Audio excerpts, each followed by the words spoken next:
Yo, what's up guys, Shujinkydink here. Welcome to a video all about Dodgeball. Before we get started, just wanted to give a little quick message here.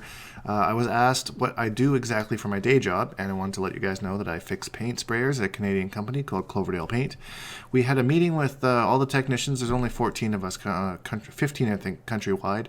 So we had a meeting down in Vancouver, British Columbia there. So that's where I got to meet Tori Slater, who is the president of Dodgeball British Columbia.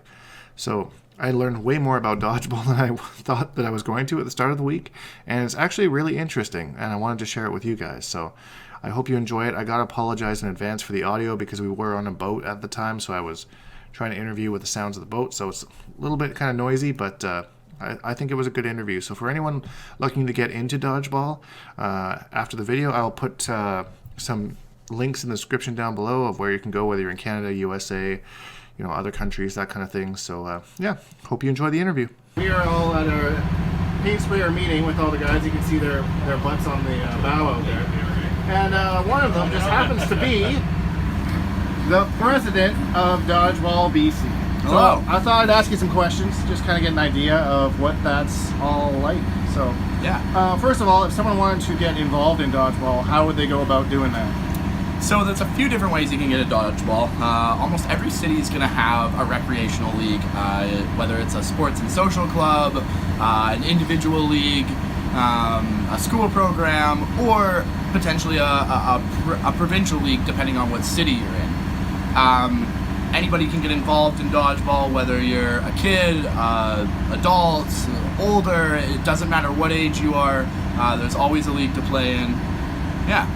So how does like a average dodgeball match work? Like, for instance, like how long does it last? What are the rules? I'm sure they're a little bit different from when I used to play it back in like elementary school.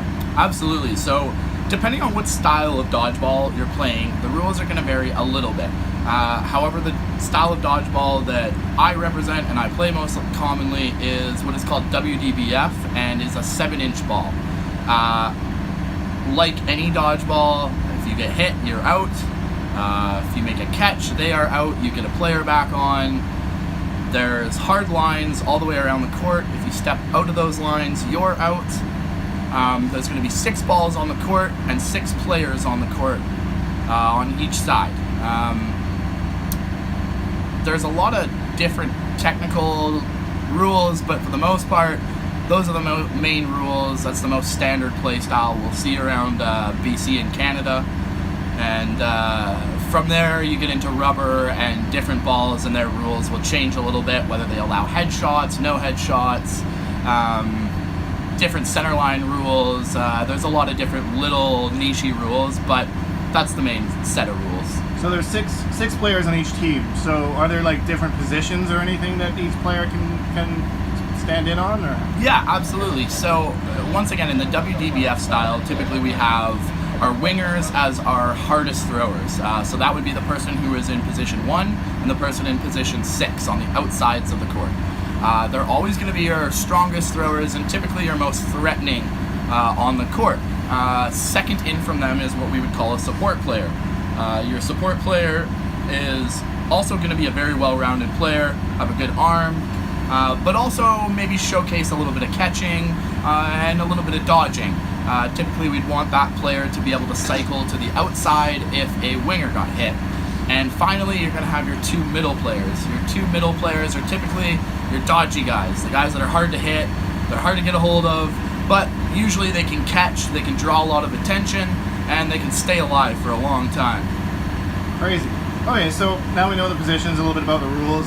Are there any like general strategies? Like, do you throw a ball differently one way to have a certain, I don't know, outcome, as opposed to throwing it like a traditional, just huck it at somebody kind of way? Absolutely. So a lot of people will think dodgeball is just grab a ball and throw it, but it's truly the farthest thing from it.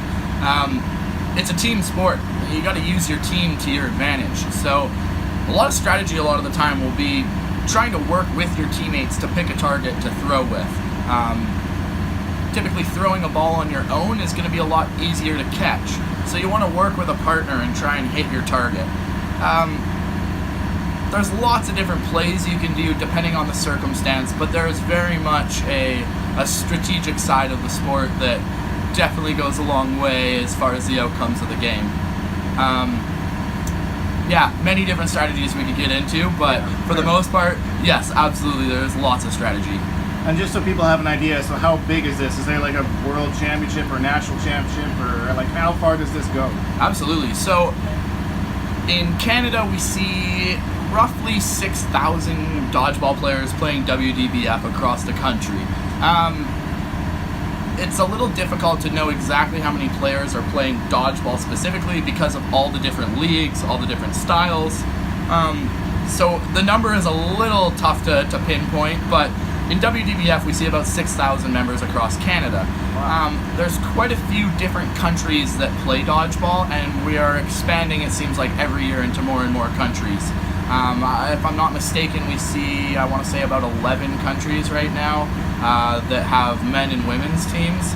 But it seems like more and more every year there's at least a handful of new countries every year trying out our style. And who kind of leads the pack as far as like taking the world championships? Absolutely. So there's sort of four countries that seem to be very dominant in dodgeball. Canada being one of them, Malaysia being another, Australia, and USA. None of them seem to dominate year after year, but all four of those countries seem to always be in the top four. Canada has won gold, USA has won gold, Malaysia's won gold. Not sure if Australia's won gold, but they've medaled. Those typically seem to be our top countries. That being said, there is countries like Mexico, Italy, the UK. They're coming along so fast. It's definitely going to be a changing situation in the coming years. So I've learned way more about dodgeball this week than I was expecting to. So is there anything else you want to say, any information, or if someone is looking to kind of get involved in their community and they're not sure where to go, where can they find information? Or? Absolutely. So depending on where in Canada you live, almost every province is going to have a provincial program. If you're interested in a more competitive side of dodgeball, looking up your province's competitive dodgeball league, which would usually be like Dodgeball BC or Dodgeball Alberta, those are going to get you into the provincial side of things, which will in return get you to nationals and beyond. Now, if competitive isn't necessarily your style, there's always recreational leagues in almost every single town across Canada. Most commonly, the sports and social clubs seem to be who exist in almost every single community, but every community is a little different, so check out your Facebook groups and see where you can go. Cool. Well, and because I forgot about it because I'm a bad interviewer, what your name, sir? My name is Tori Slater. Perfect. So if you're in BC and you're interested in getting into some dodgeball, you'll probably run into this guy. Absolutely. Otherwise, pretty easy to find out information. Thanks for accepting this interview. Appreciate it, man. Anytime. Thank you so much for having me, Edwin. No problem, man. There's cold meat and some pizza. What's up? I am steward of Chronicles vision.